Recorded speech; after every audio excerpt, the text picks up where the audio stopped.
Good evening, welcome to tonight's Board of Zoning Appeals meeting for January the 14th, 2026, our first meeting of the new year.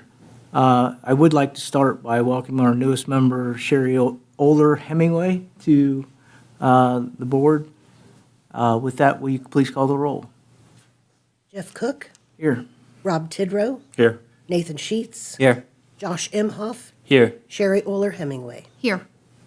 If everybody would please rise and say the pledge with me. Pledge allegiance to the flag of the United States of America, to the republic for which it stands, one nation, under God, indivisible, with justice for all.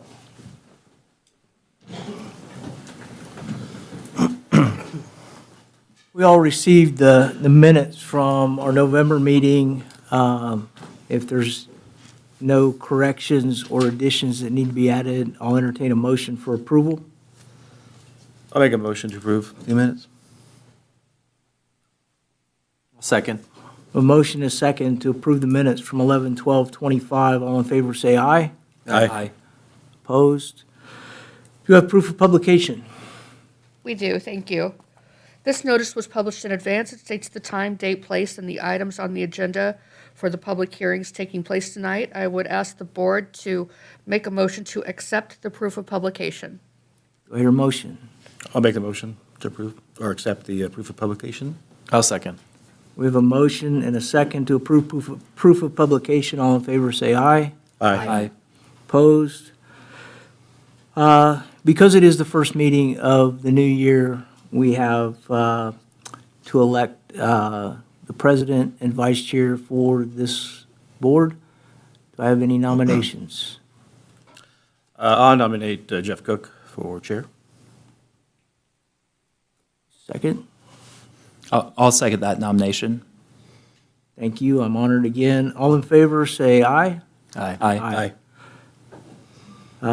With that, we'll move to nomination for vice chair. I will nominate Rob Tidrow. I'll second that nomination. I have a nomination for Rob Tidrow and a second. All in favor, say aye. Aye. Okay, new business. BZA 1 has been tabled. BZA 3, 2026. Petition of Doug and Diane Properties and Gordon Moore, the agent. Good evening. Hi, Gordon. Guys, Sherry, I'm sorry I didn't get you a copy. Hopefully Rob will share there with you. He's I nice. appreciate that. Oh, I handed out my extra copy. So, Gordon Moore, Beals Moore and Associates, representing Doug and Diane Properties, LLC. They're the owners of lots 3, 4, 5, and 6 in Fair Acres Addition. This addition was platted in 1953, and I went back all through the historical aerials, and I could find that there'd never been any construction on these 4 lots. So they were originally platted at the same time as the rest of Fair Acres, and at that time it was proposed that they would have single-family homes on it. We are requesting 2 variances, one to construct two new duplexes on 2 lots. And we will combine Lot 3 and 4 and combine Lot 5 and 6, creating, instead of 4 lots, we'll have 2. And we'll do that with a meets and bounds description. The combined lots will have a new duplex. Each side of the duplex will have 916 square feet with a 1-car garage.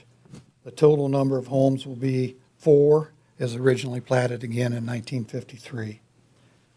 When the lots were originally platted, they each contained over 12,000 square feet, comparable to what everything else in Fair Acres was. However, if you take a look at the sheet 1 of your handout, you can see that NDOT, Indiana Department of Transportation, came along, I think, in the late 50s and maybe early 60s, and they took right-of-way off of the west side of that and created non-conforming lots. So this creates a somewhat of a problem because of the R2 zoning, and again, why we're asking for the variance. We contacted, when we first started this project, we contacted NDOT because we thought we might build single-family homes at one time, and it just wasn't financially feasible And one of the main reasons was when we contacted NDOT and requested that we be allowed to have new driveways constructed onto the right-of-way, they said absolutely not. In fact, they said no new driveways will be constructed for these lots. We will not allow any new driveways in between Crescent Drive and Fair Acres. And so this creates the request for the second variance, the separation distance from the new driveway on what will be Lot 5 and 6 combined for the existing driveway, which is on Lot 10 to the east. So we'll end up with approximately 10 to 15 feet separation in between the new drives. The new drives will be rented for approximately $1,800 per month. The owners will be contacting Reed Hospital and trying to negotiate to rent to doctors and nurses. Everything about these units will be upscale. Of course, I know you're all aware, I know some of you are aware of all the numerous studies that have been prepared by the city, the county, and the EDC showing that there's serious needs for housing, and this type of housing in particular. The number that always sticks out to me, the EDC report, is 12,000 people daily drive into Wayne County, work in our county, and daily drive home to someplace else, taking our tax dollars, taking our money to some other community where they spend it. So there's a real push recently to try to find housing for these people so where they will not only work here, but they'll live here, spend their money here. And I think that can be best illustrated by the success of what's going on in Chester Heights. The corridor, North US 27 corridor, the Chester Heights, Winding Ridge, IU East, and annexation, they all have a long waiting list for vacancies. You know, I'm involved in the Chester Heights apartments. We're building 3 new buildings. That'll be a total of 7 in the last 4 years. We're looking at another 4 buildings to take place within the next 5 years. And they already have, of the 96 units, they already have half of them filled, waiting for spring, waiting for the completion. So there's a serious need for housing in this area. IUE students, for example. Mr. Doug Tharp is going to be the developer. He's here, he may be able to answer any questions I can't. But he's going to be retaining ownership. They will not be selling out to other outside interests. Mr. Tharp is a graduate of Centerville High School, 1991. The second petition you have tonight is for him on the building that he owns at the intersection of North 15th Street and North A Street. He's refurbished every single apartment in there, from studs up. So he's investing, coming back to our community, similar to what Jake Powers has been doing with the Chester Heights apartment. I think it's great for our community that these young, I consider them young, they're 50-some years old, but that's young to me. But I think it's great that they're all coming back. All utilities are available. There's a sanitary sewer in Mays Avenue and a water line in US 27. Back to the driveways, lots 3 and 4. Those duplexes, the driveway will exit to the north to Crescent Drive, and 5 and 6 will exit down into Fair Acres Drive. On my illustrations, you show what the front of the buildings will look like. The back of the buildings will face to US 27. The third sheet is the interior, showing that there'll be 2 baths, 2 bedrooms, dining area, kitchen, and of course the 1-car garage. And the third one is just an aerial showing the location of the sanitary sewer. And the red dots at the corner out on US 27, that illustrates that there's fire hydrants available at that location. So if you have questions, I'd be more than happy to answer them.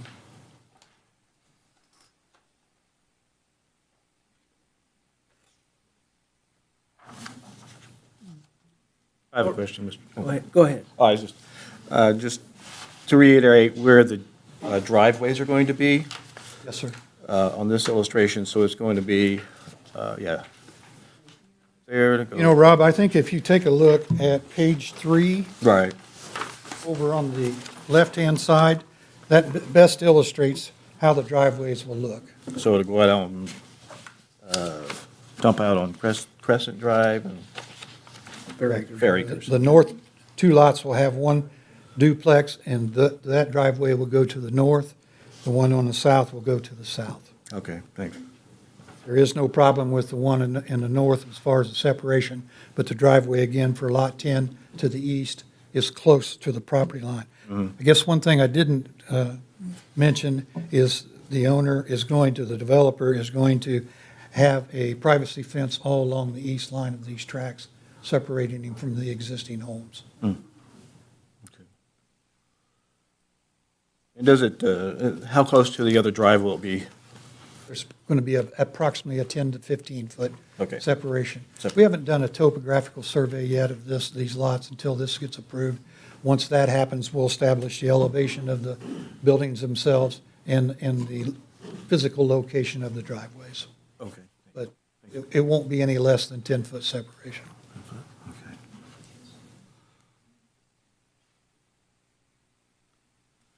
So I have a hypothetical question. Sir. If right. NDOT had not taken that easement and the lots went farther out, and I'm assuming on the curb way. radius on the north, Fence here. could there be 4 individual houses built here? It could have been, they would have been small, but there could have been 4 individual houses, correct. But not having a driveway, not having access, and then you start getting to the violations of how close can you have the driveways? And the only way it would have been able to do that would have been easements, cross easements back and forth. This isn't the first time, well, I'm sure you know, NDOT, that corridor, you're just not going to have new driveways going out onto that corridor. For example, the Speedy station, or the filling station across from El Rodale that was torn down, they can't access US 27 there at all. Bob Evans, for example, can't access US 27. Crossed on the north side of I-70, the same situation. What was Best Buy, they have to go north now to a new driveway because that is limited access, and they will not back off of that at all. So there was no hope of getting the driveways here. NDOT made, from memory, when 27 through Chester Boulevard and north was widened in 2003 and 4, no more new curb cuts ever, is, I believe, what, back then. I think that's true. Yes. Any other questions to Mr. Moore? Right now. All right. Thank you.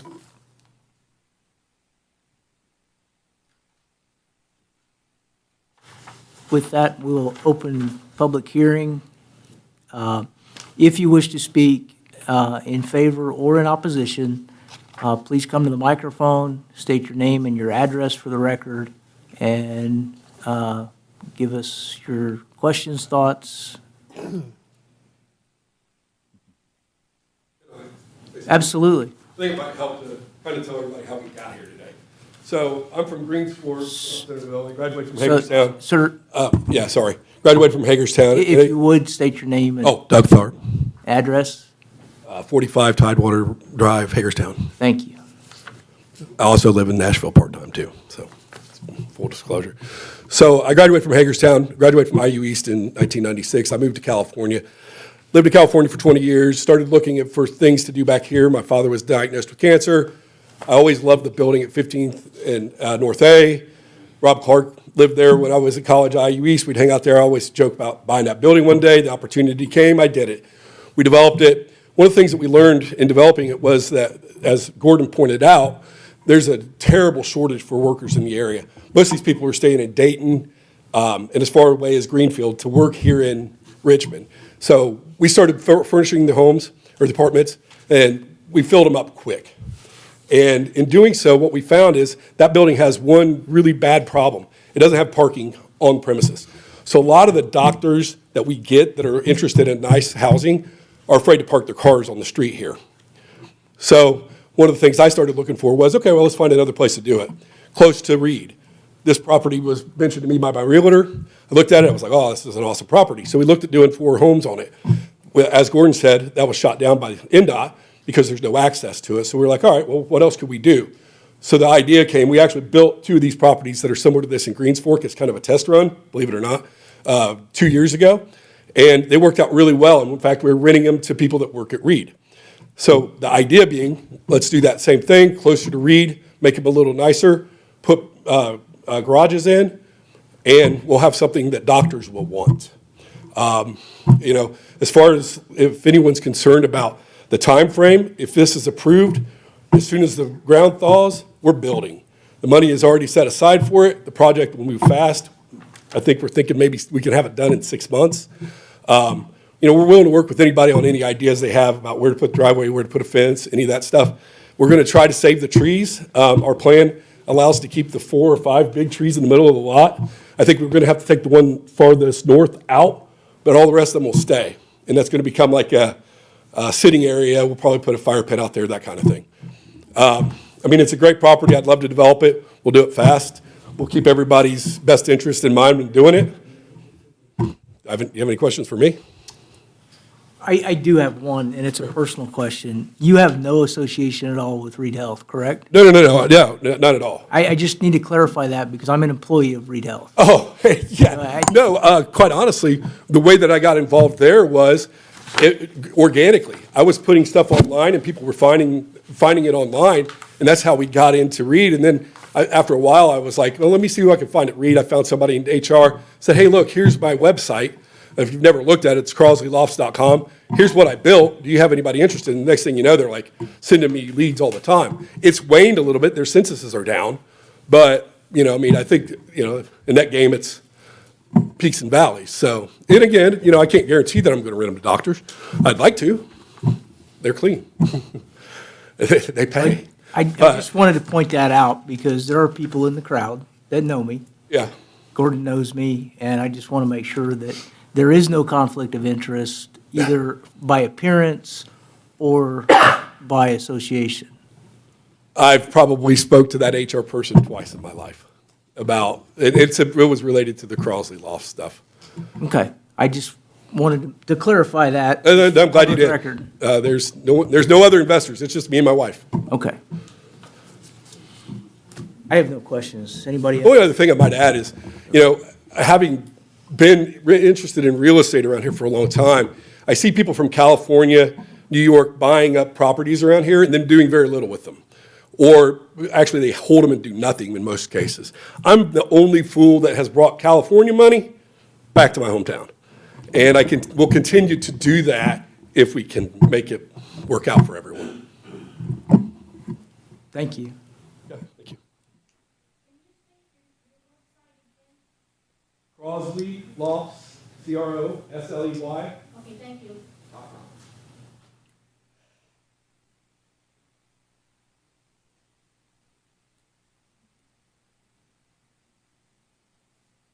Evening. Hi. My name's Erica Decker. I'm the owner of 3824 Chester Boulevard, which is the brick house just across the street at the bottom of the screen.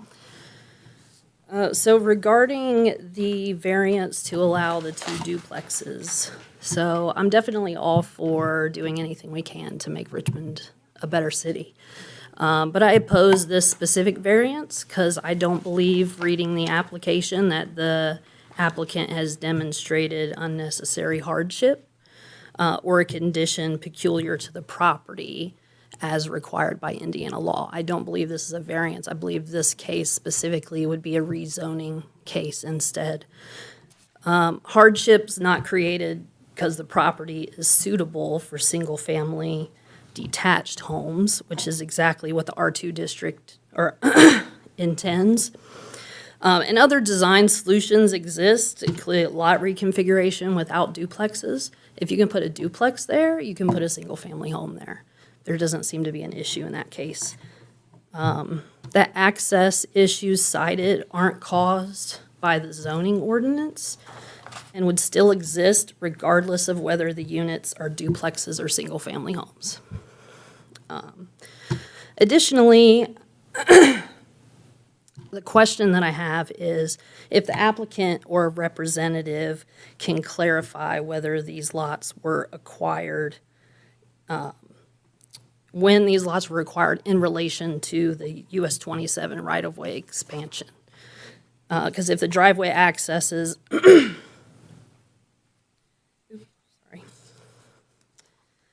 If the reduction in lot size existed at the time of the purchase, I'm trying to understand how that constitutes an unnecessary hardship instead of a known condition.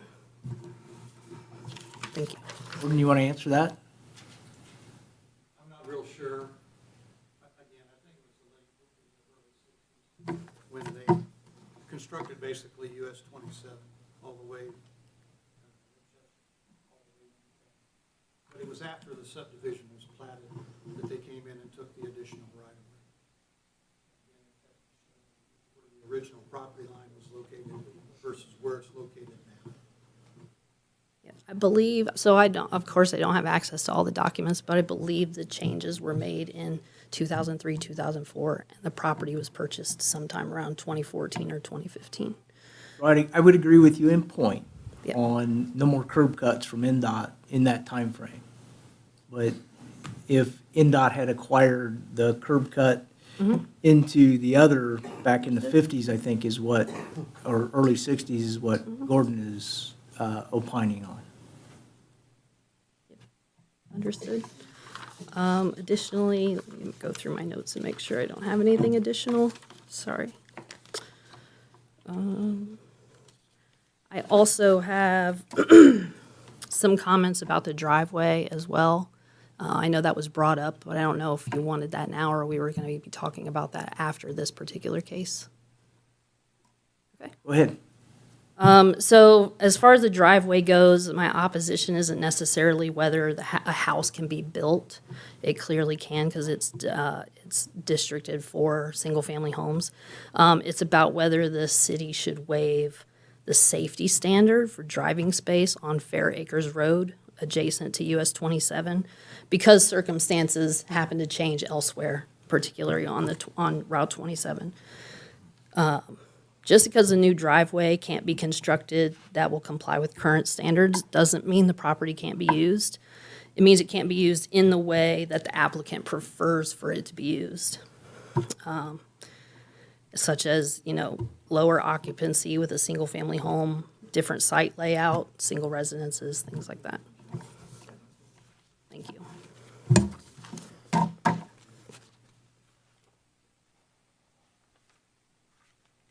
Anyone else wishing to speak?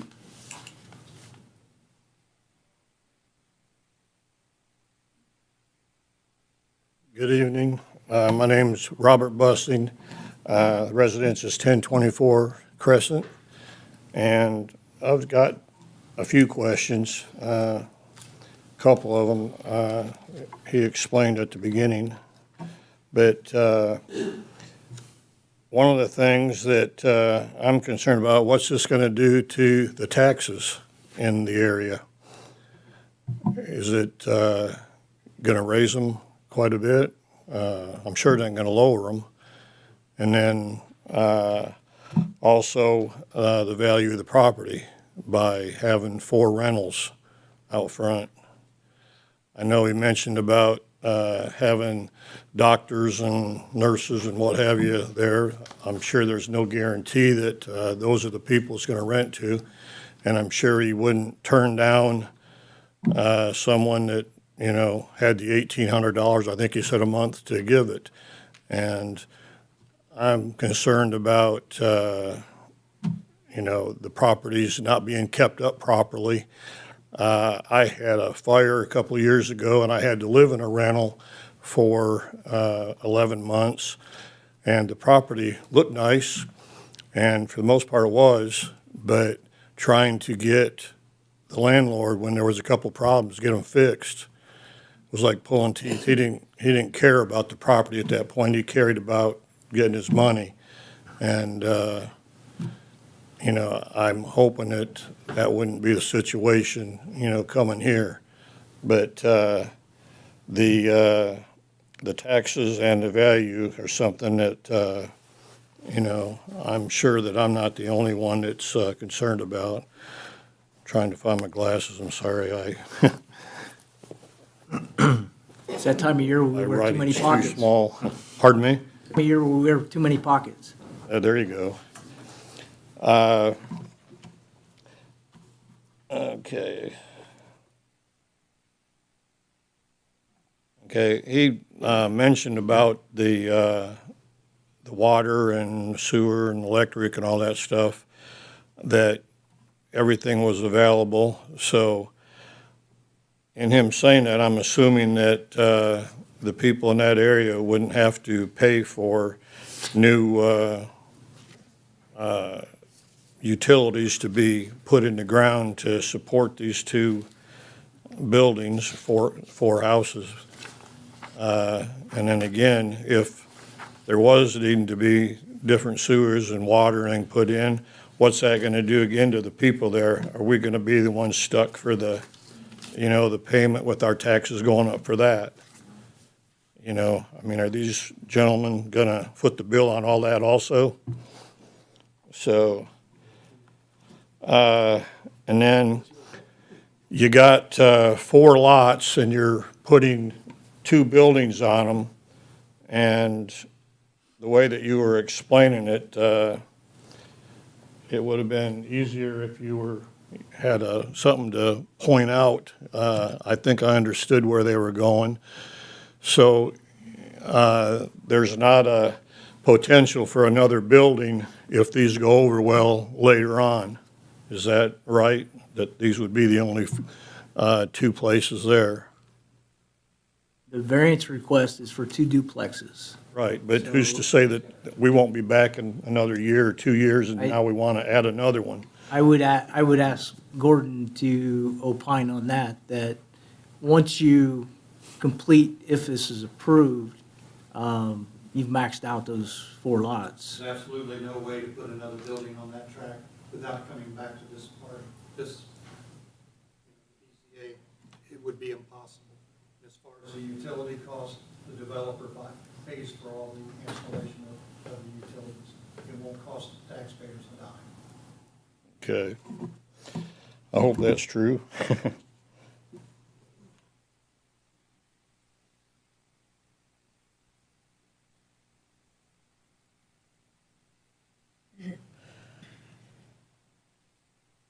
Okay, I had a question of what was the purpose of the duplexes over 4 houses, and you explained that. I just have one thing to add. They're talking about Reed needing places for their employees and everything.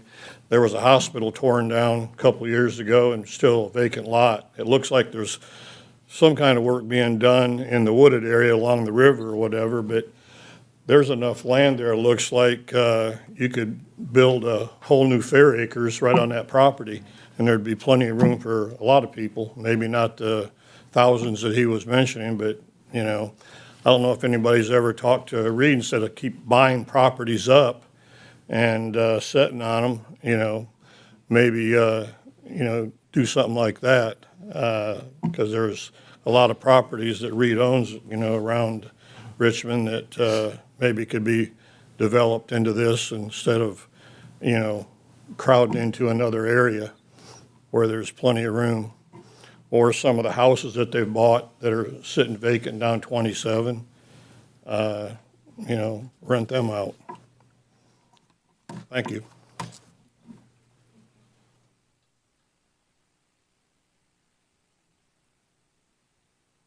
Good evening. My name is Mike Haskett. I live at 1337 Ridgedale Drive, Fair Acres.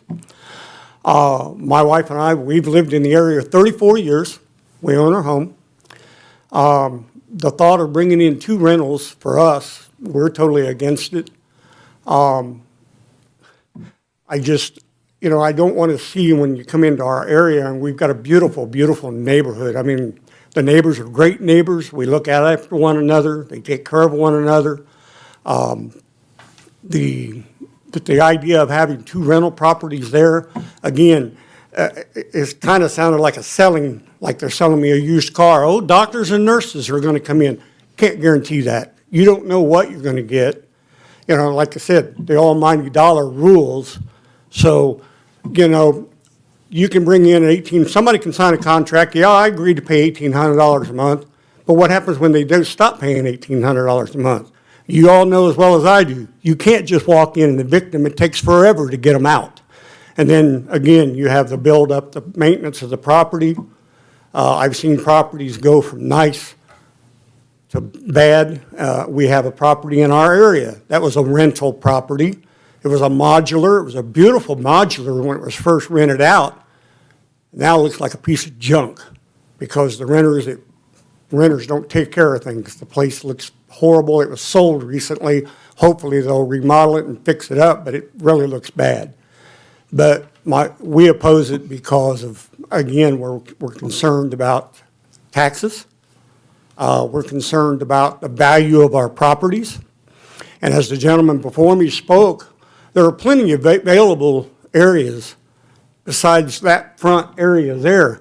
You know, you've got the old hospital area, plus Reed Hospital owns where DeLucio's house burnt down, okay, right across from Fricker's there. That whole open area is owned by Reed, and rumor has it that they're wanting to put a casino in there, and that's really going to bring up our area, really, really a nice area, because that's going to bring traffic crazy in towards our area. So if that property is available for a casino, why couldn't it be prepared for housing for our doctors and nurses and others? It's a large area there. You can build several. You could put several doubles in there. You know, Reed owns the property, so they could talk with Reed about it. So that's our concern. Now, I'm just afraid that, you know, if this goes in, then I'm going to put my house on the market. I won't stay because of the value of my property. I think it'll go down. So, I mean, I hate to leave the area. I've been here 34 years, but I just can't see it happening. And that's just my opinion. Thank you. Thank you.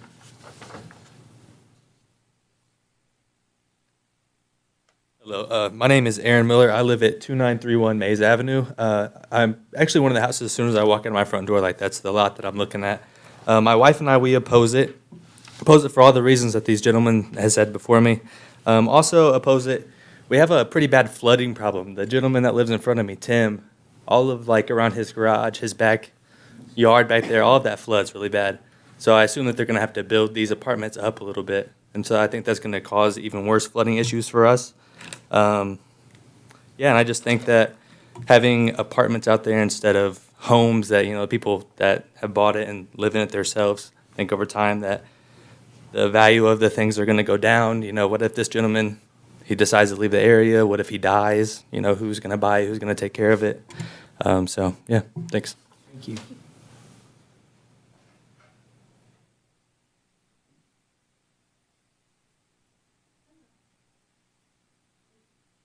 Julie Schaefer-Smith. I live at 1110 Fair Acres Road.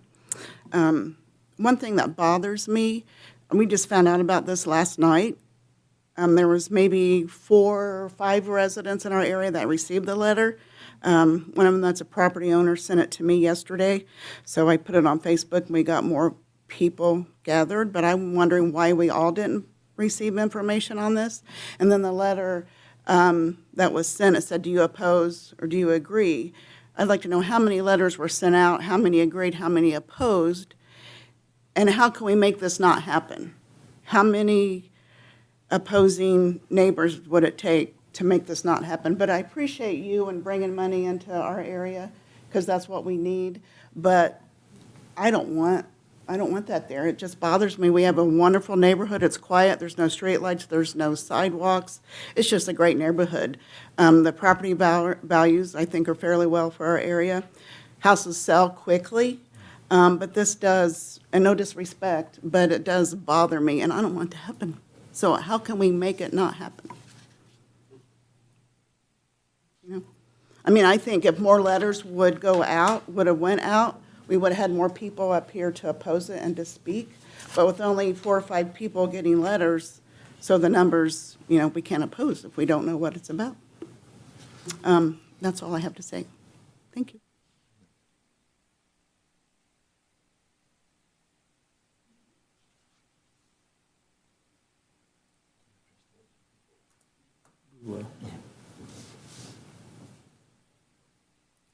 Good evening. My name is Brenda Dingworth. I am living in the house to the north, Ma'am, would you state your address for us, please? 1031 Crescent Drive. Thank you. We've lived there for 28 years. Very good neighborhood. We've had people move in, we've had people move out, but the majority of the homes in our area are homeowners. In this letter, it says single-family dwellings. To me, a duplex is not a single-family dwelling. You've got more than one family living in there. The gentleman said it was for doctors. Like the other people said, you are not guaranteed who they're going to have in there. We all know Richmond, and we all know the majority of the rental properties are not kept up. Our area is quiet, everybody gets along, and we don't know who's going to be in there. It's kind of personal to me that you would want to put a rental in a homeowner area. To me, that does not make any sense because of the in and out. The drainage ditch that runs in front of our property always overflows. I've tried to get them to come in, the county, to come in and put a new one in for us, but they won't do it. They put that driveway in, and that's where all the water and stuff collects. So it's constantly like a swamp out there unless we're in a drought or something. I'm concerned because if you look on the picture, I don't know the lines on the map. The way I see it, it runs right through our bushes. Our shed is back there because there's an easement, and I'm concerned about that also. Where are they going to put the privacy fence? There's not that much room between the driveway now and our bushes. So I'm kind of personally concerned about this. I don't want that in front of that, or well, it'd be to the side of our house, but it just doesn't make any sense to me. Duplexes are not single-family dwellings. And if people can answer those questions, they did answer the one about it being a rental, and I'm thoroughly against that.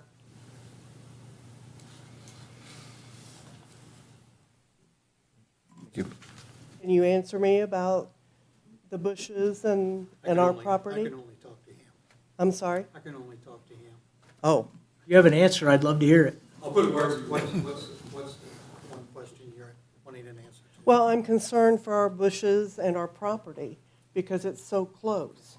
The original intent was to put a fence along the property line and protect as many of the bushes, as Mr. Tharp said, and the trees as possible. If we have to adjust that fence to avoid your shrubbery, then that's what we'll do. We're not going to unnecessarily take out any bushes, any trees of any nature. We won't do that. Okay, it just seems tight, but thank you for your time.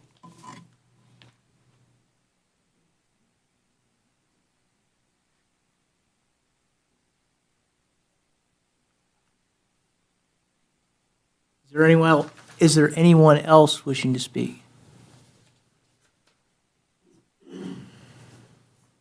Elizabeth Haskett, 1337 Ridgedale Drive. We've lived there, as my husband indicated, for over 30 years.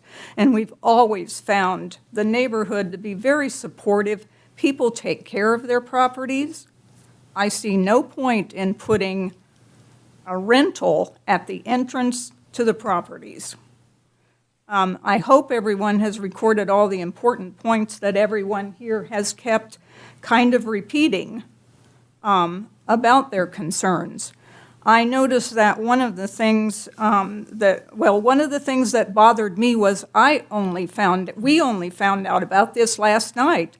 I'm sure there must be some legal point, I'm not a lawyer, to say how many people need to be informed of such a change of this without just us having to hear it by word of mouth.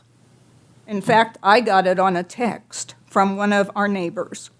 I don't think that's legally a proper way to inform people that a major change could happen.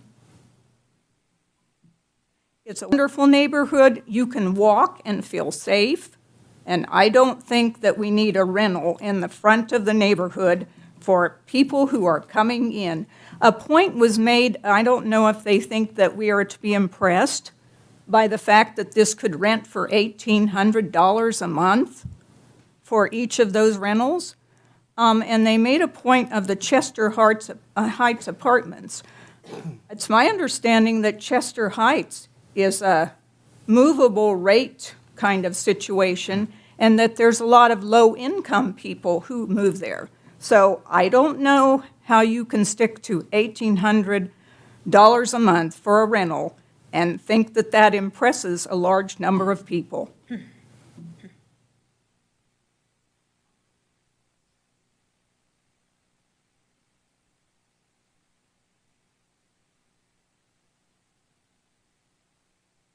Robert Bussing, something I did forget about, and Julie mentioned about it, about the amount of people that did not get notified. I looked up on the internet the other day, and they didn't really give Richmond, Indiana, or Wayne County, but they did do Indianapolis. And people were supposed to be notified 35 days prior to these meetings. And I was one of the ones to get a letter, and I got it on December 31st, 2 weeks ago. So I don't know, again, what Wayne County's ruling on it is. Another spot on the internet said 21 days, but they were also supposed to put a sign out, legible, for anybody coming in on the two entrances to read it and see what was going on. Well, I can show you a picture of the signs from Tucker, but there's nothing about this meeting there. So my wife sent out the email to some of these people last night to let them know about it. Otherwise, there would have probably been about 5 or 6 couples not here. And probably about, you would have, if it had been sent out properly, there probably would have been about 50 other here, because nobody in the area is for it. So I think that possibly maybe, you could give everybody else a chance to give their, speak their piece about it, put another 21 days or 20 days or something, and notify everybody and have another meeting. Thank you.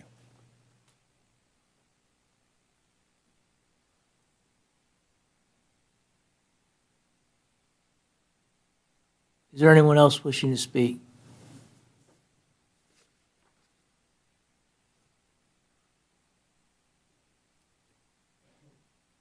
Hi, I'm Kim Duggan, and I live at 1106 Fair Acres Road, which is just right up about 3 houses up from where the driveway is going to be. And I'll just read this. So I oppose this rezoning. This is an established single-family residential neighborhood, and homeowners here purchased their properties with the expectation that the zoning would remain constant. Rezoning this parcel for duplexes introduces a density mismatch that this road and surrounding infrastructure was not designed to handle. 2 duplexes would add multiple households, multiple vehicles, and concentrated traffic through a single driveway entrance, increasing congestion and safety risks. There has already been multiple accidents out front on 27. I actually had to call the town and have them come clean up glass, because I'm sick and tired of driving through glass when people are trying to pull out and they obviously have accidents. From a property value standpoint, abrupt zoning changes create market uncertainty. Buyers expect land use consistency, and introducing multifamily development into a single-family area can negatively affect resale values and long-term neighborhood stability. I respectfully ask that this rezoning be denied, or at minimum delayed until a full traffic, safety, and infrastructure impact study is completed. all I have to say. Thank you.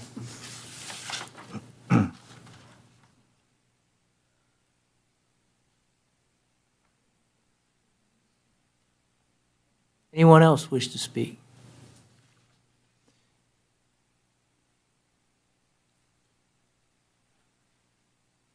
Doug Savages at 726 Union Pike, or 4544 726. We're the one that's trying to move the lots. And they talked about the flooding problem.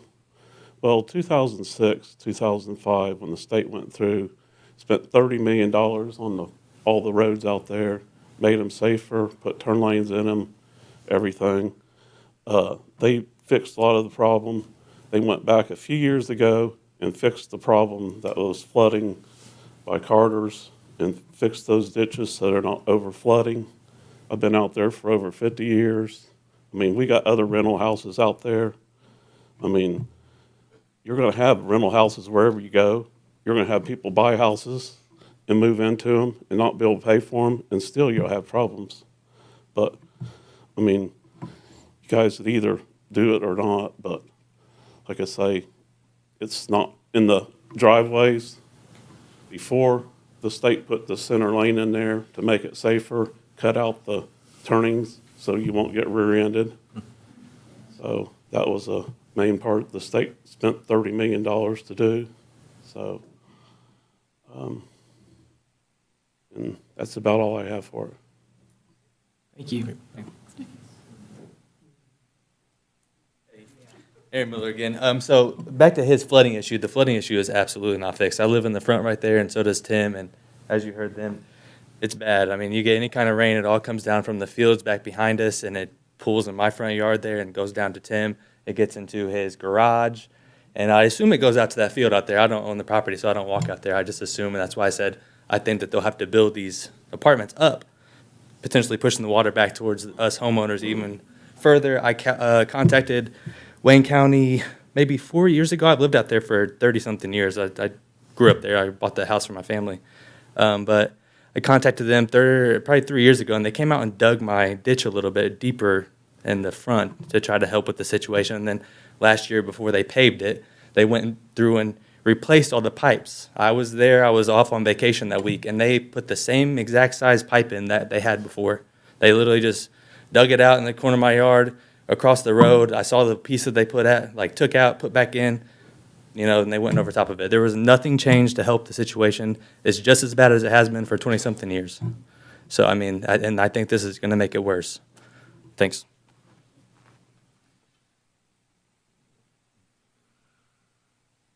And one of the other points on the flooding issue is I live up, like I said, on Ridgedale, which is almost at the end when you at the addition. The field out there is an open. It's usually a bean field or a cornfield. It's farmed, but the whole property, the whole area, it's sloped like this. So all the rain and the water and everything, when we get heavy rains, it comes from that way and it runs down the road. I've seen times in our own front yard, my wife's rose bushes we have out there, the water would be this deep and it would look like a river. And I mean, I literally joked about getting my fly rod out and going out and seeing if there was any fish. It was how deep the water was. But it all goes towards that end, towards the end down there, and there's, like she was talking about earlier, the pipe at the end where the drainage pipe is, it's so overwhelmed, it's just bubbling, and the water is so deep that you can't even get through there. Now, it doesn't happen all the time, but when we get a lot of heavy rain, it's horrible. And Tim Burke, who lives in the property just the very first house past what you guys are proposing, that's his property there. He's out of town, and I talked to him tonight. He said he opposes it too. He mailed back in a letter. He got a letter, and he mailed it back in. But all that water floods into his garage, and he's got a back garage, and it floods into his area, into his back porch area, and the flooding just, I mean, they can say what they want to say, but like he said, you're either going to have to build them up. If they build them, of course, I hope they don't, but it's going to create a mess.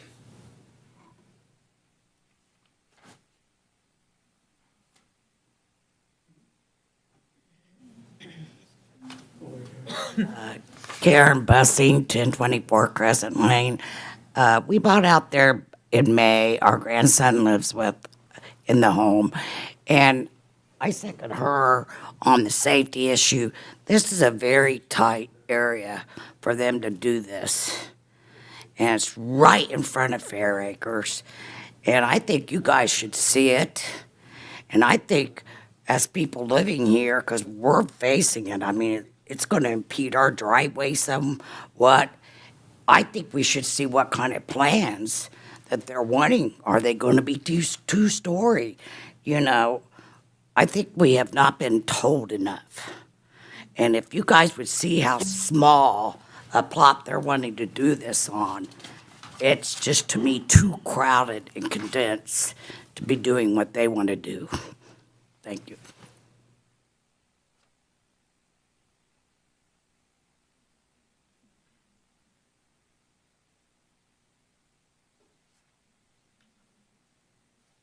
Anyone else wishing to speak?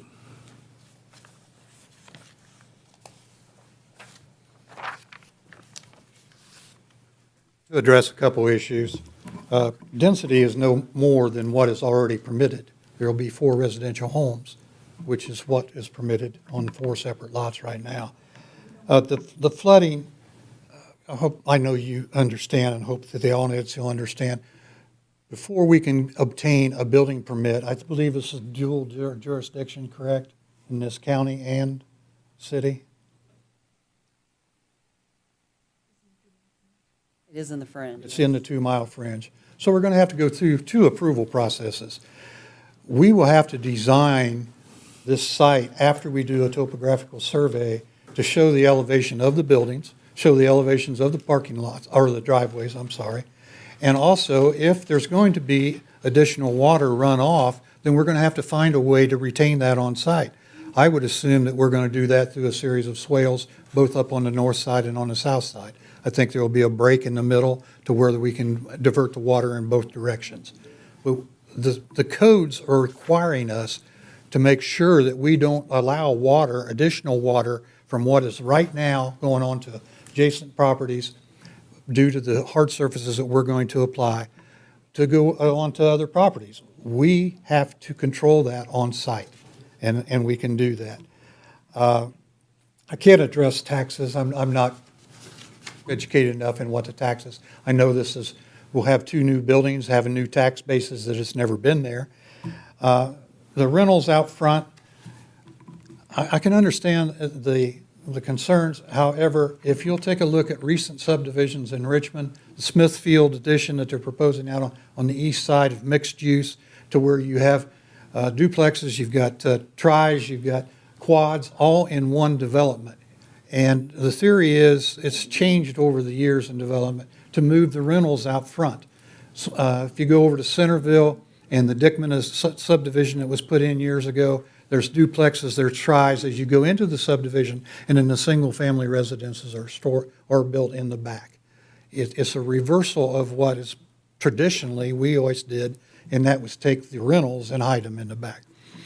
I've been involved in a number of years in the flooding problems, especially on the east side of the Fair Acres subdivision. There's fields there that the water just comes in uncontrolled, and they do have serious flooding problems on the east side of that subdivision. This will not contribute to that. This, again, has to be self-contained. So, thank you.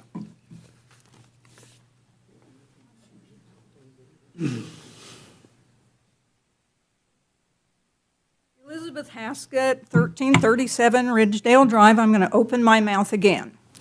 When we first moved to Richmond, we had a wonderful, in the backyard of our house, a wonderful above-ground pool. And the decking around it was Cadillac level. It was wonderful. I can't remember what the discussion was about the base that was underneath the pool, but it was very solid. And it was explained to us who came out and checked that and told us how to go ahead and take care of the pool and what we needed to do and so on, remarked that, oh, it's very solid because of the land crabs. And we were like, what are land crabs? Land crabs are apparently crawdads. And so the pool was fine. We didn't have land crabs. But along the edge of our road and the edge that was there dipped down, it was kind of low. If we had a very bad rain, which it has been commented about the water problem and how it flows this way, there would be little tent-like built up areas of little like mountains, about 4 or 5 inches tall with a hole in the middle. And if you went out at what time of night?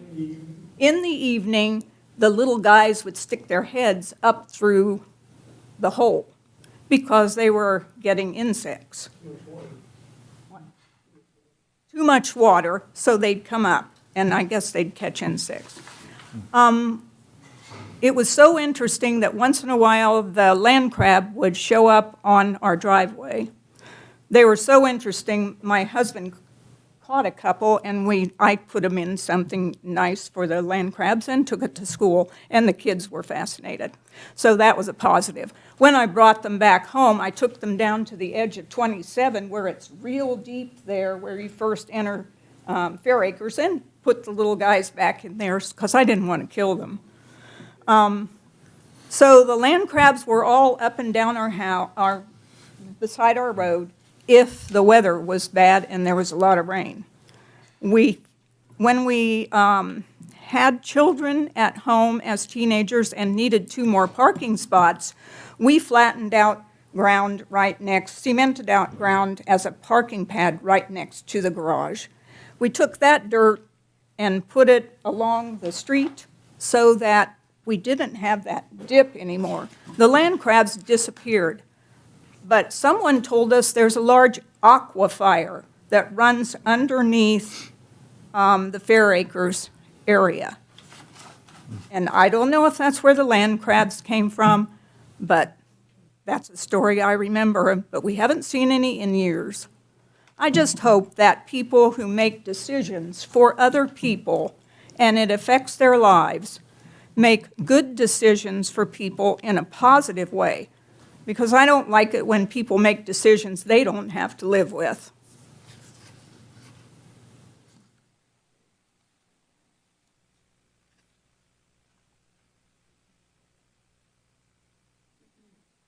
Hi, Erica Decker again for the property across the street.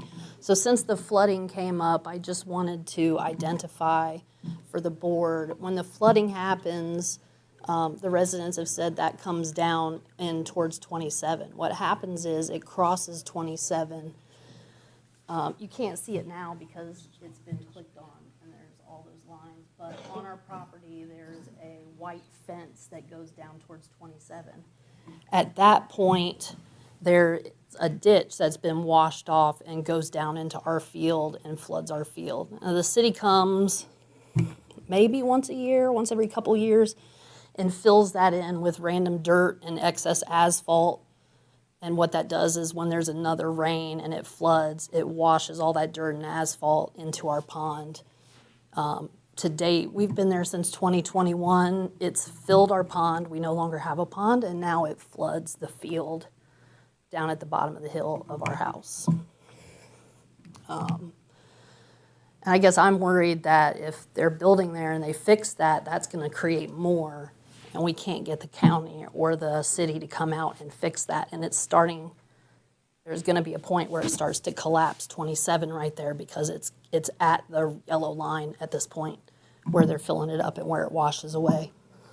Also, my comments from earlier, so I'm not one to necessarily tell somebody what they can and can't do with their property. But what I haven't heard yet today is why single-family homes that it's already zoned for can't work there. I understand that you want to build duplexes, you want to put more people in, you want to generate more money, you want to have more rental properties. But I haven't really heard anything to say why we have to have the use variance change to make it a duplex because single-family homes don't work the way it's currently zoned. Thank you.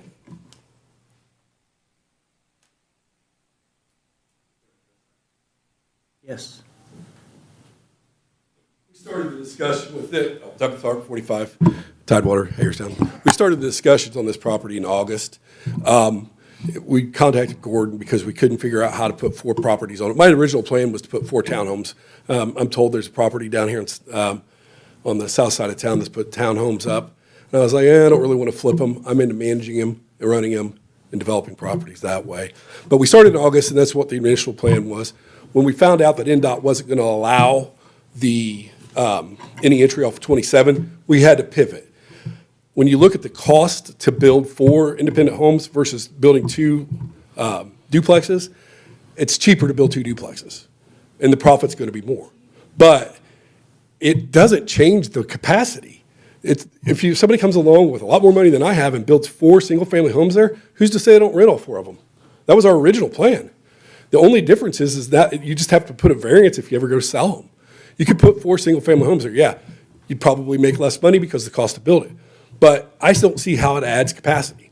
We'll have 2 duplexes with garages separating them. They're going to be 1,800 feet total, each house or each apartment or building.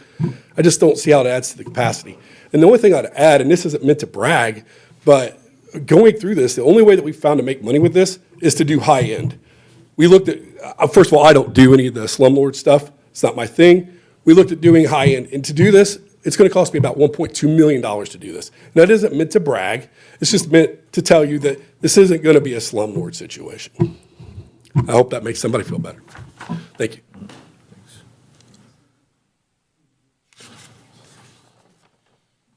Last call for public hearing.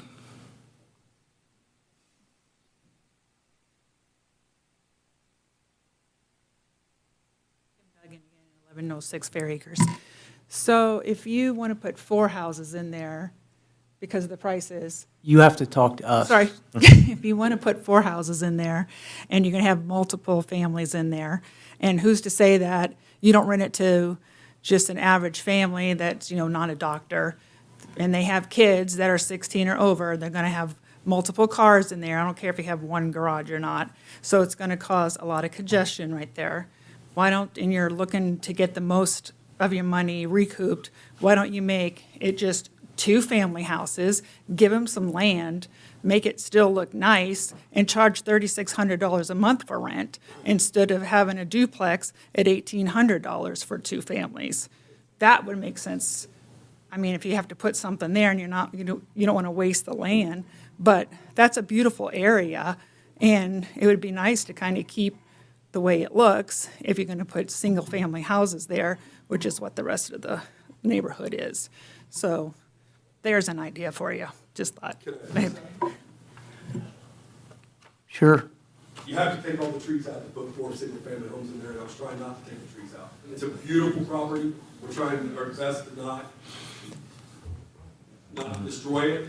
So that's the whole purpose for doing, or one of the purposes in doing. So why not just put 2 single-family houses in there, keep the trees, keep a little bit more acreage per house, have 2 driveways, one off Crestdale, one off Fair Acres, and charge more. So it'll be a bigger house with more land, and get your $3,600 for 2 family houses.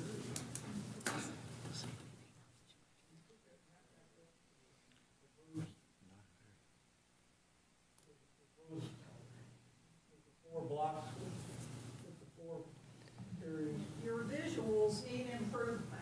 They do.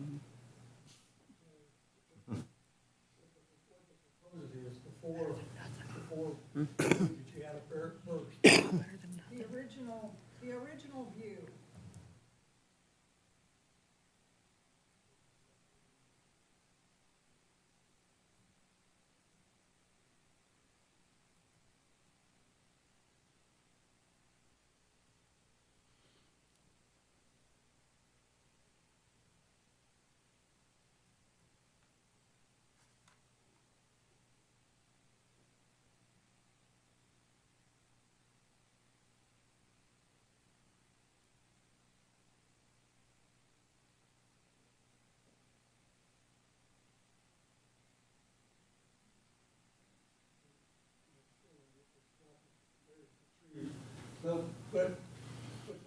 Sir, if you're going to speak, you have to come to the mic.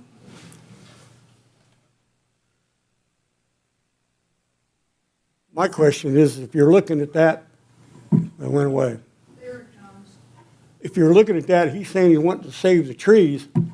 If you don't do anything with the trees, that's really going to, it's going to compact down the area in which you're going to build in, which is really going to make it tighter if you leave those trees there. If you look at the photo, you can see the picture of the trees. How are you going to build around those if you're going to leave the trees? It's going to compact the area. Folks, I hope it folks, doesn't happen. we can't debate with the audience and the speaker. You need to address us. Okay, well, my question is, how are you going to build around the trees? It's going to compact the area down. If you look at the photo, you can't leave the trees there. And how are you going to put two duplexes in there and leave the trees? That's my question.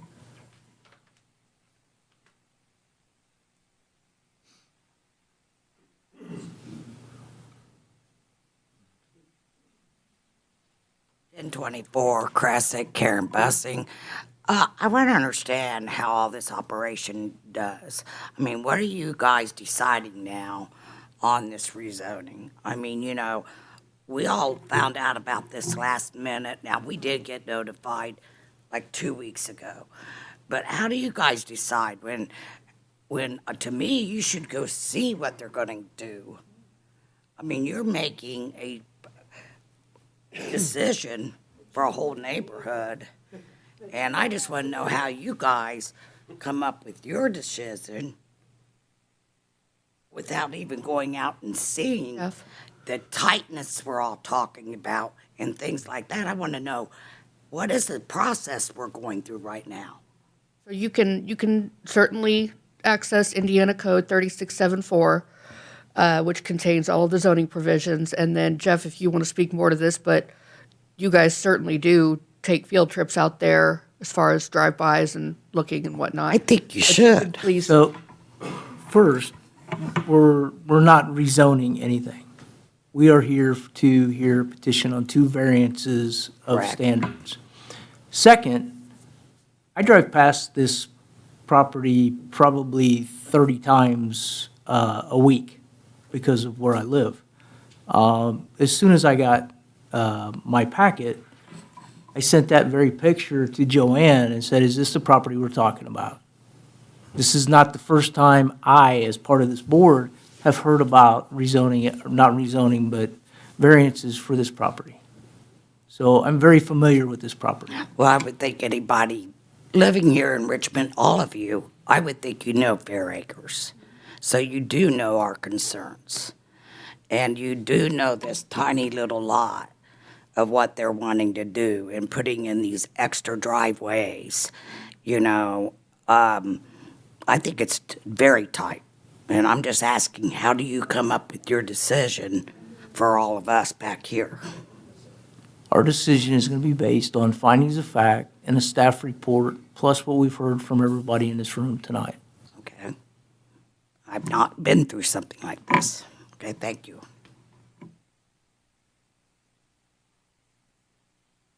Folks, I'm going to close public hearing now. I think everybody that has wanted to speak has been here at least twice.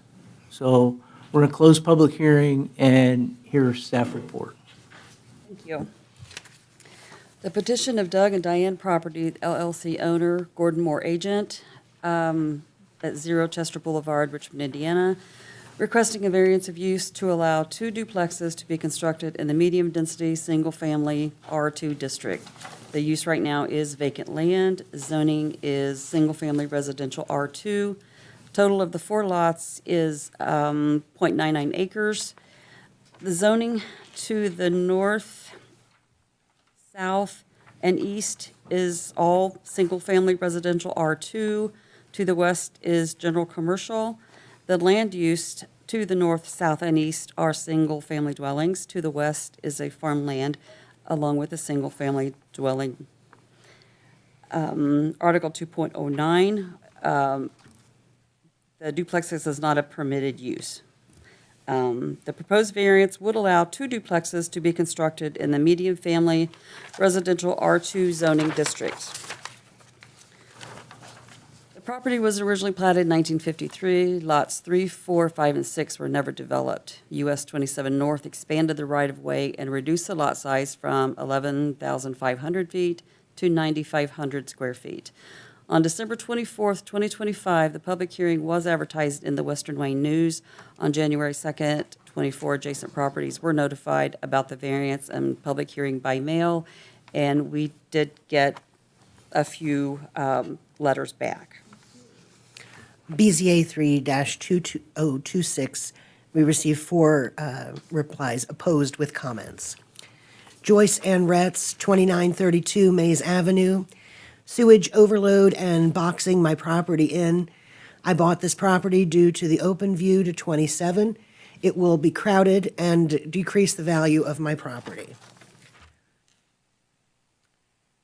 Charles Dingworth, 1031 Crescent Drive. Opposed. If the proposed duplexes are not used as rental units, I would be in favor of the measure. I would want appropriate screening of the property from my property.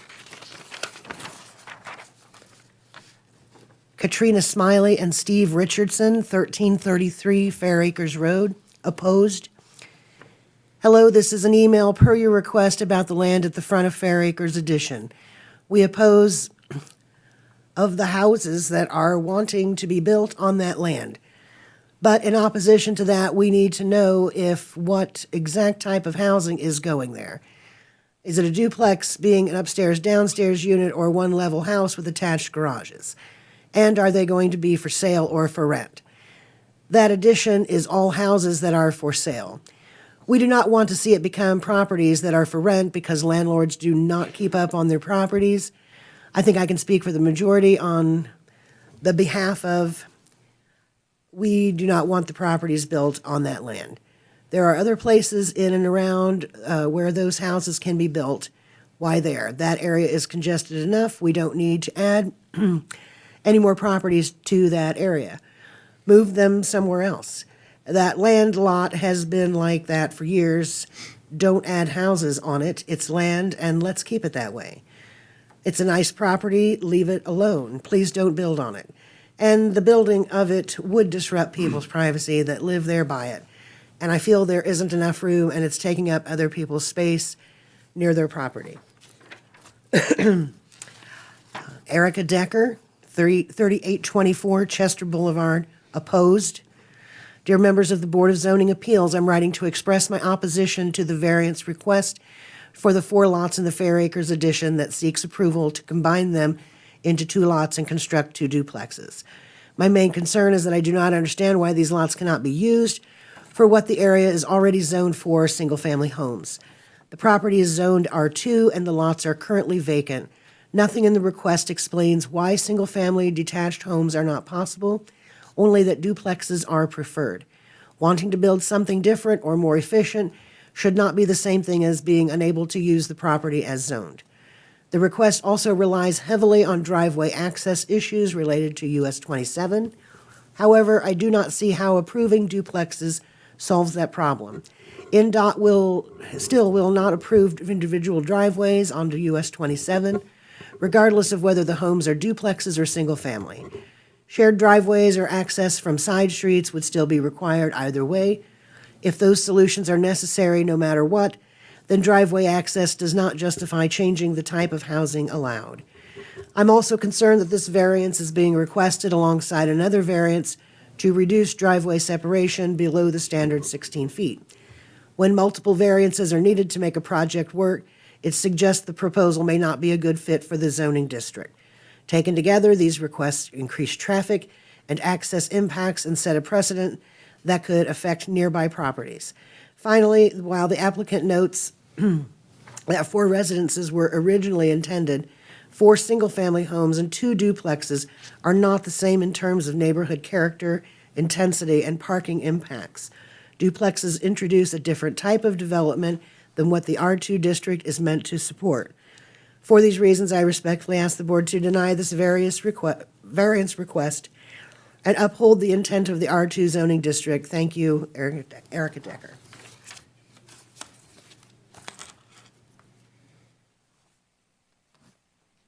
Staff recommendation, we do recommend approving the petition to allow the 2 duplexes to be constructed in the medium-density, single-family residential R2 zoning district, according to Article 2.09. Upon these findings of facts, the approval of the variance will not be injurious to the public health, safety, morals, and general welfare of the community because these lots were originally intended for the construction of 4 single-family homes, which were never built. The current proposal is to construct two new duplexes, which will contain a total of 4 residential units. Number 2, the use and value of the area adjacent to the property included in the variance will not be affected in a substantially adverse manner because the new structures will be used for residential purposes and will be consistent with the existing homes in the Fair Acres addition. Number 3, the need for the variance does arise from something peculiar to the property involved because the original lot sizes have been reduced to the expansion of the US 27 North right-of-way. Number 4, the strict application of the terms of the ordinance will constitute an unnecessary hardship if applied to the property because the 4 lots, as currently platted, are unable to secure approvals from NDOT for driveways on to US 27 North. Combined of their decreased size, it would be very difficult to construct 4 single-family homes on this land. Number 5, the approval does not interfere substantially with Richmond Rising Community Action Plan because the plan's future land use identifies the subject property as traditional neighborhood moving forward. Among numerous land use attributes for the traditional neighborhood, this residential use is consistent with the Richmond's comprehensive plan. Happy to answer any questions. Questions of staff? I've got a couple. I know you said how many letters went out. We sent 24. How is that determined who gets the letter? The system does this, our GIS coordinator he plugs it into the computer, and they only actually, letters go out to just adjacent properties. So adjacent So, as in you know, connecting? East, west, north, south, just in a little circle. They don't go 2 blocks this way, 2 blocks. They stay kind of consistent around the property. So when did those letters go out? I believe they went out on the 30th or 31st. She mailed them a tad bit early because of the holiday. Kim, what's the statute for public notice and those letters going out, please? I believe what she explained is consistent with the state code. I don't know that right off the top of my head. I think It's 10 days. I think that's it's what our UDO 10 says. days. We like to tack on 3 days for mail at least, but I believe it's 10 days. That's for the mailing. What about for publication at Western Wayne News? Publication that we talked about earlier. It was advertised on December 24th because of the least- holiday. At least 10 days. Because Western Wayne was closed on the 31st, so that was the last day we could get it in. So with your guys' knowledge of statutes and requirements, all of the public notices, either by mail or advertisement in Western Wayne News, were consistent with what is required? Yes. Thank you. I have no other questions. President, Yes. I have a question. If we pass this variance and then this project doesn't get built and the property passes to another owner, does that variance still stand and they can do something else with it? Variance is recorded and it's said to run with the land. So unless there are conditions or stipulations or commitments or conditions to alter that, which haven't studied that in a while, but it is technically possible. But our practice is to pass it as is, knowing that it's going to be built and remain in place for some time.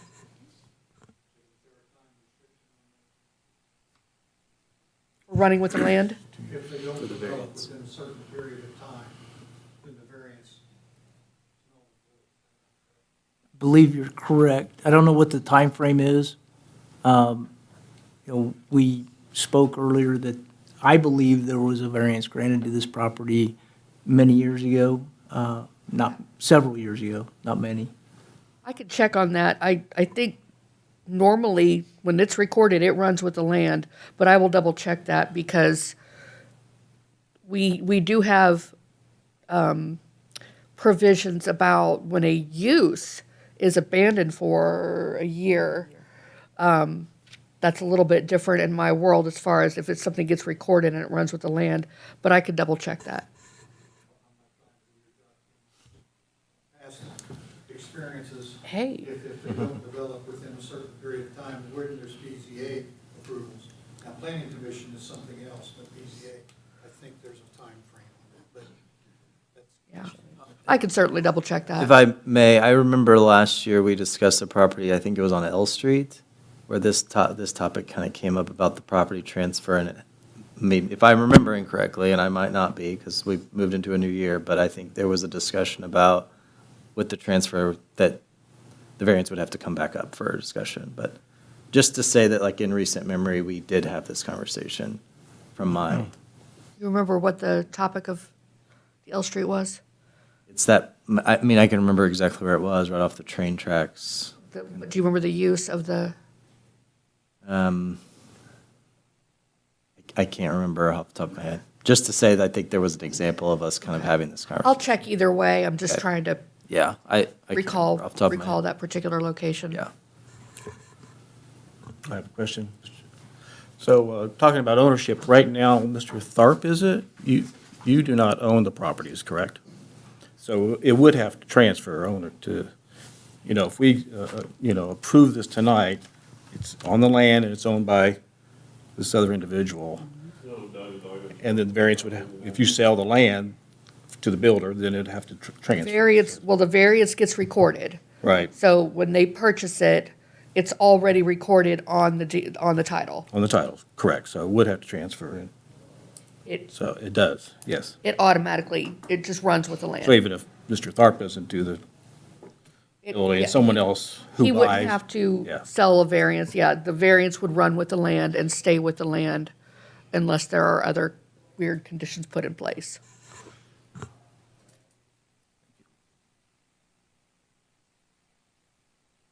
Other questions of staff? If that, I'll hear a motion for BZA 3-2026. I'll make a motion to approve BZA 3-2026 based on staff report and finding the facts. I'll second that. We have a motion and a second to approve BZA 3-2026 based on the staff report and finding of facts. Call the roll, please. Jeff Cook, No. Rob Tidrow, No. Nathan Sheets, Yes. Josh Imhoff, Yes. Sherry Oler Hemingway.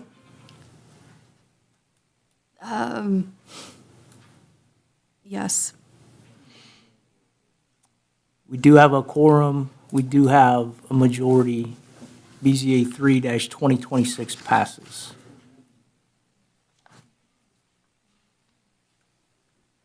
With this, we'll hear the motion or petition for BZA 4-2026.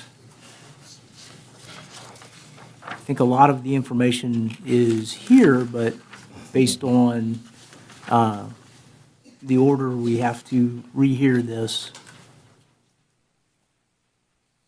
Petitioner, you going to come up and do BZA 4, Gordon? We moved on to the next one. We have. This is the second part of the same property. It's not for the same property, no. BZA 4 is No, it's for. This is for the driveway. Is it for driveway? the driveways. Do you- I know we talked about it, but it's a separate petition, so separate we need thing? to hear it. yes. Okay, well, I don't have much to add, what I haven't said before. The driveway, we're asking for the variance on the south driveway for lots 5 and 6, because I'm not sure exactly what the distance requirement is for the city, but I know we don't have that. And as I stated before, we will be 10 to 15 feet separated for the driveway. And we'll try to swing that as much to the west as possible. please hold your comments so I can hear Mr. Moore. Ma'am, please. I can't even hear the speaker right in front of me. Do you want me to go through that again? Yes, please. Okay.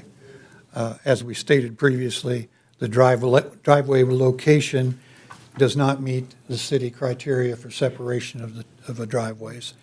However, there's also restrictions of how close we can be to US 27. So we're trying to move it as far to the east as possible and keep it close to the property line. In doing so, we should have a separation from edge of driveway to edge of driveway, somewhere in between 10 and 15 feet. When we do our topographical survey, we'll solidify that. But What's the requirement for driveway I separation? knew you were going to ask, and I'm not. From the intersection, a driveway should be 150 feet. And We're real close to that. yeah, and it should be 16 feet between driveways. We're real close, but I think there's going to be down to about 10 feet separation there. We can't make them both work. One has to give way to the other. So we selected where the driveway would be as close to the property line and as far from the intersection as Chester Boulevard as possible. Thank you. This is, we met with Dustin a number of times to go through this, and this is what we concluded, so. All right. Anything else? I have no further questions.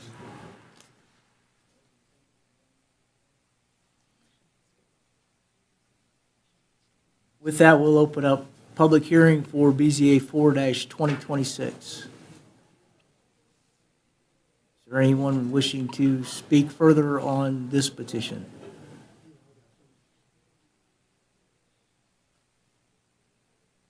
I just got something to say. I'm just a little disappointed in the way this went down. It was obvious that you'd already made your decision before this meeting never come because the old boy system was in effect here. And you're going to lose my income, my wife's income. I'm going to sell my home. I'm moving out of state. I think you've ruined a neighborhood. You've ruined the neighborhood. We're going to move out of state, so you're going to lose our taxes, our income, and the neighborhood's going to go to crap. But at least tell the old boy system was in effect here. Somebody's making money, and it's not us. You want to make decisions, they don't have to listen to you.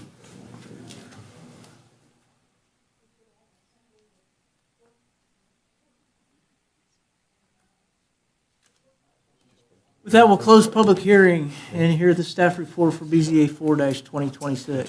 Thank you, Mr. President.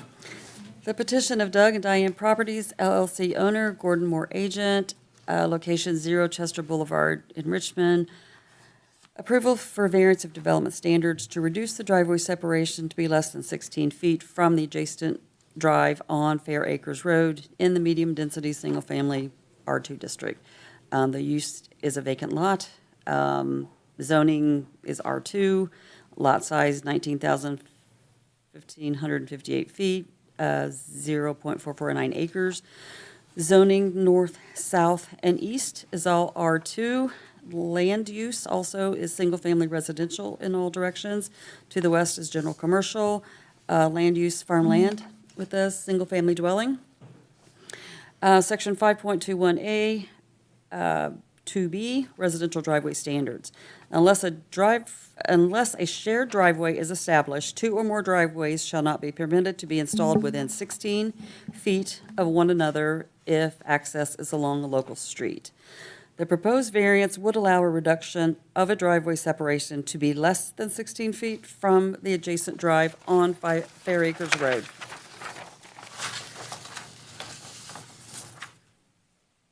So NDOT will not permit driveways on US 27. The new driveway will be approximately 140 feet from the intersection of Fair Acres and US Highway 27.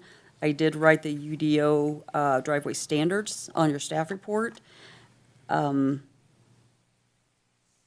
January 2nd, 2026, 24 adjacent properties were notified about the variance, about the public hearing by mail.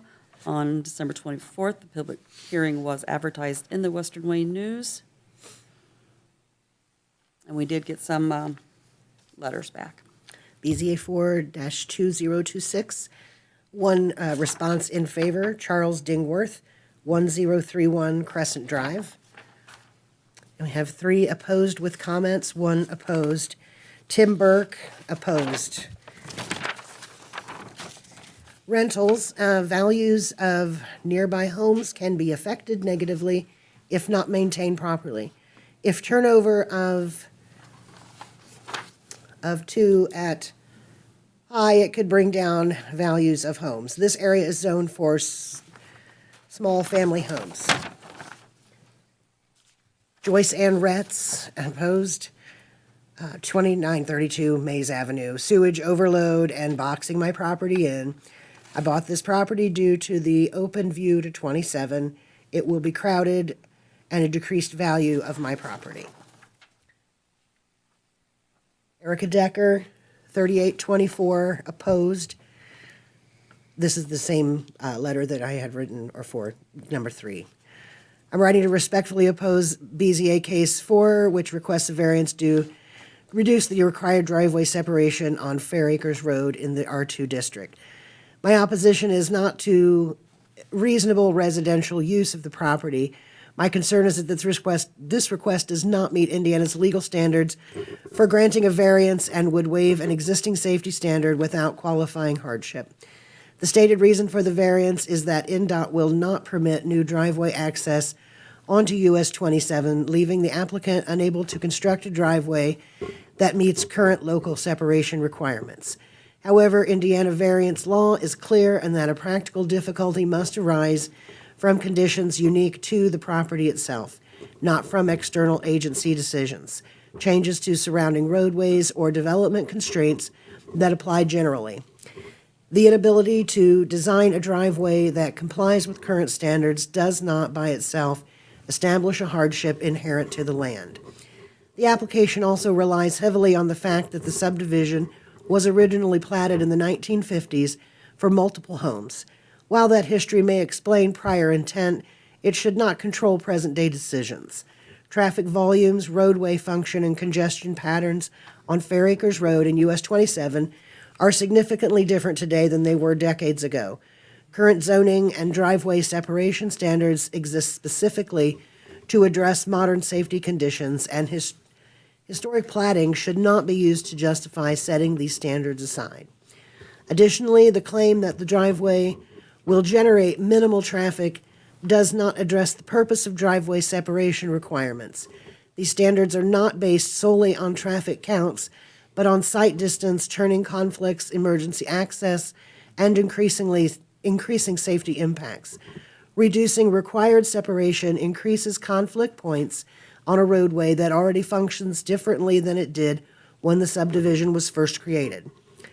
Granting this variance would effectively shift the consequences of US 27 access restrictions onto Fair Acres Road by relaxing a safety standard that was adopted to protect the public. That is not the intent of a use or development variance under Indiana law. For these reasons, I respectfully ask the board to deny BZA Case 4-2026. Thank you for your time and consideration. Planning staff consulted with all departments and utilities, to determine any objections based on public health and safety, and no objections were raised. Staff recommends approving the petition to approve the reduction of the driveway separation upon these findings of facts. Number 1, the approval of the variance will not be injurious to the public health, safety, morals, and general welfare of the community because the proposed driveway configuration will not create unsafe conditions or interfere with emergency access. The reduced separation is consistent with nearby residential development and will not negatively affect surrounding properties or the character of the R2 zoning district. Number 2, the use and value of the area adjacent to the property included in the variance will not be affected in a substantially adverse manner because the development will remain residential in nature and consistent with the scale, appearance, and character of surrounding properties. The variance involves a minor site change standard and does not create additional impacts such as increased noise, traffic noise, or visual intrusion. As a result, the neighboring properties will continue to enjoy the same conditions that support their value. Number 3, the strict application of the terms of the ordinance will result in practical difficulties in the use of the property because strict application of the driveway standards creates practical difficulties due to the lot configuration and limited frontage, which prevents compliant driveway placement. Existing homes behind the proposed duplexes further restrict driveway location. These conditions are not self-created and prevent reasonable use of the property without relief. Happy to answer questions. Questions of staff? I have a question, Mr. Chair. When we look at the property that is just east of there, does it matter that the driveway, or which driveway are we talking about? Are we talking about the driveway that goes to the back buildings or to the home? To the back building. Okay, does it matter? That's correct. I mean, or is it more for the resident, I mean, or is this 16 feet requirement, is it more for? I don't think it breaks it down either way. Doesn't matter, right? It doesn't matter. Okay. It's just a driveway. Driveway is established there. I'd like to point out, too, that we're again in the dual jurisdiction here. So even though you're going to give, hopefully, approval of this, variance, we still have to get approval from the county engineer's office because these roads are maintained by the county and not the city. So the county engineer is going to have to go out there and verify. And we've looked at it as line of sight and these kind of things, the speed limit. So he'll have to issue that permit as well. So did that answer it, Rob? Yes, it did, thank you. Thank you. Any other questions? Nope. That'll entertain a motion for BZA 4-2026. I'll make a motion to approve BZA 4-2026 based on finding of facts in the staff report. I'll second that motion. Motion is second to approve BZA 4-2026 based on finding of facts and staff report. Call the roll. Jeff Cook, Aye. Rob Tidrow, Aye. Nathan Sheets, Aye. Josh Imhoff, Aye. Sherry Oler Hemingway. Aye. Motion passes. Good luck. Now you can talk about the last one.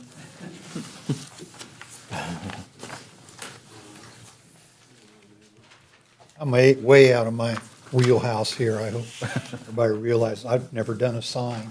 A1 sign handles most everything. However, in this case, since Mr. Tharp was already on the agenda, he asked me to represent this one as well. So this is a building that he owns on 15th Street at the intersection of North 15th and North A.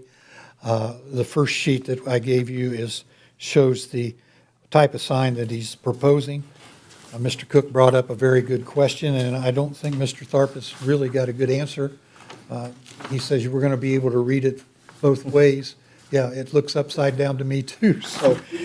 Put the letters out. I know, my actual comment to staff was the graphic artist was dyslexic at that moment.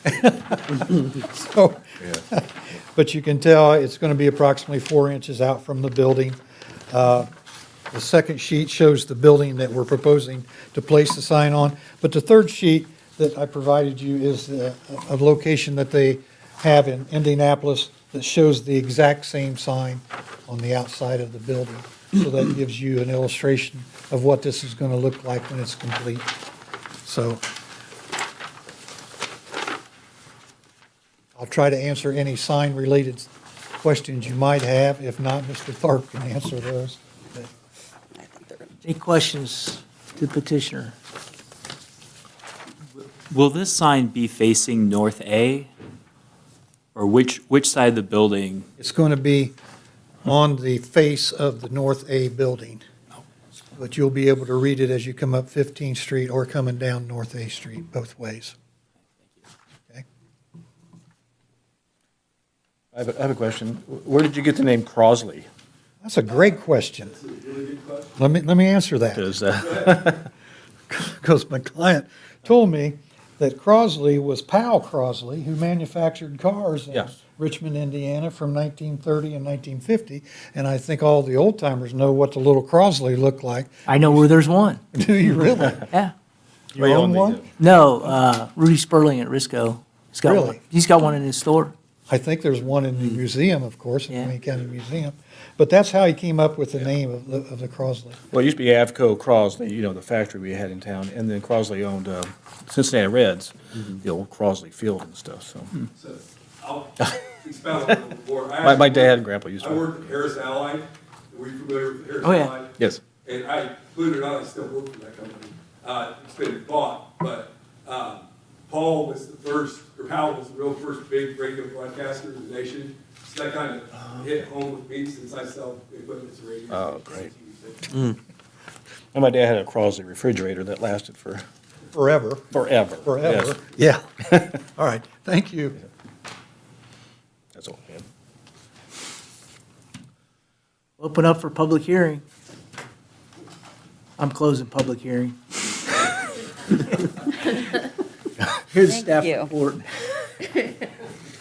The petition of Green Street property owner, Gordon Moore agent, 21 North 15th Street in Richmond, requesting a variance of development standards to allow a projecting sign in the intense multiple-family M2 district.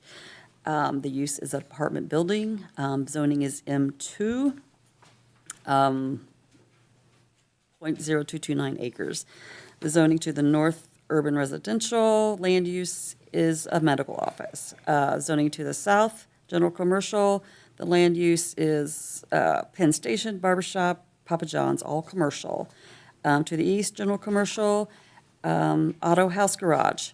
To the west is M2 and is a vacant apartment building with the windows all boarded up. Section 5.76, multiple family residential and manufactured homes park sign standards. Projected signs are not permitted in the M2 zoning district. The proposed variance would allow for a 25 square foot projecting sign to be placed on the northwest corner of the apartment building, projecting out approximately 8 inches.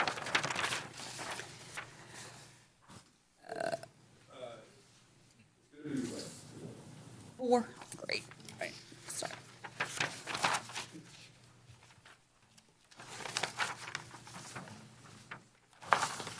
Subject property is located in the Elizabeth Stars 5th Edition and platted 1864. The structure was built 1915 as a 3-story apartment building. Property's never been granted a variance. On January 2nd, 2026, 41 adjacent property owners were notified about the variance and public hearing by mail. December 24th, the public hearing was advertised in the Wayne County News, and we did get 1 or 2.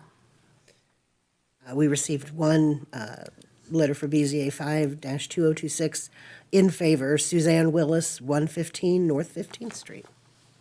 Staff recommends approving the petition for the projecting sign upon these findings of facts. The approval of the variance will not be injurious to the public health, safety, morals, and general welfare of the community because the M2 intense multiple family residential zoning district is intended to accommodate high-density residential development, including large multi-building complexes that require clear identification and wayfinding.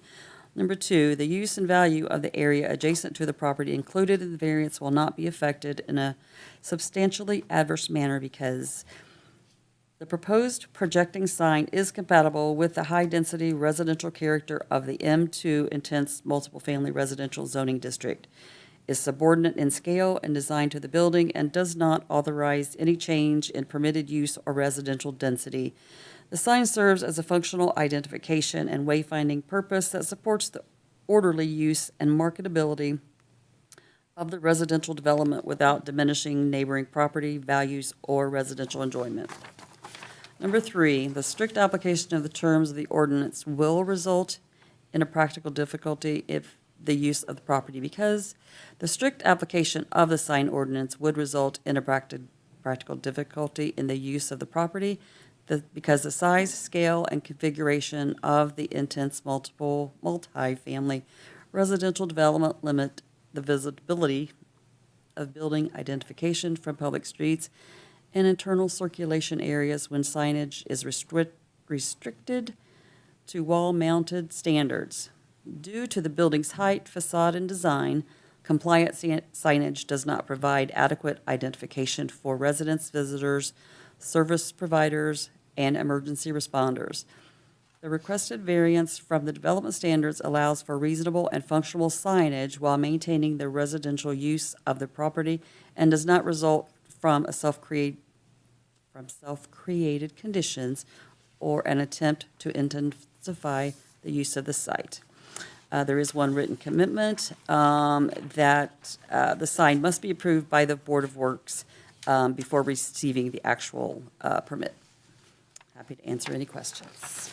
Questions of staff? I have a question.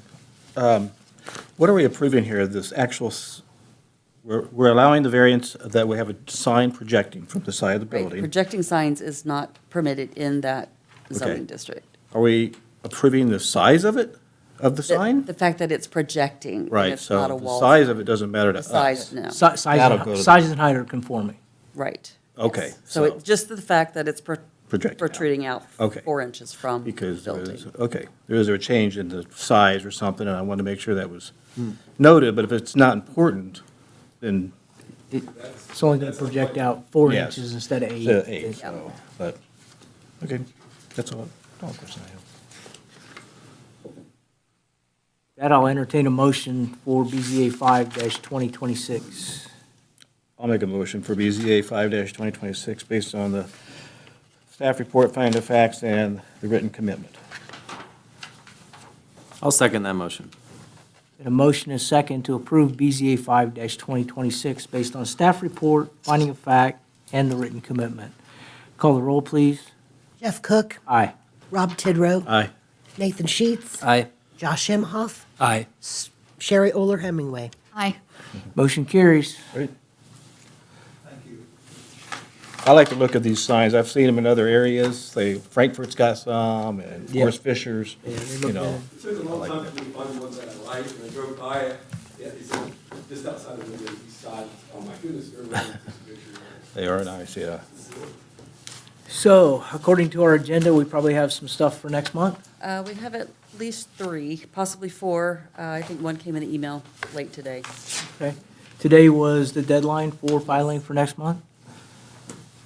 No further new business. Entertain a motion to adjourn. I'll make the motion to adjourn. Second. We are adjourned.